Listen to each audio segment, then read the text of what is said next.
If you look really closely here, you'll see something called a broad-clawed porcelain crab. Right there.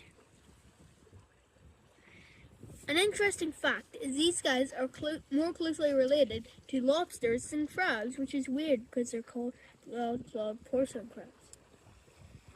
These guys have extremely hairy claws. You can't see the hair on this one's claws because it's covered in mud, but they'll wave their claws through the water to catch the microorganisms which are their food.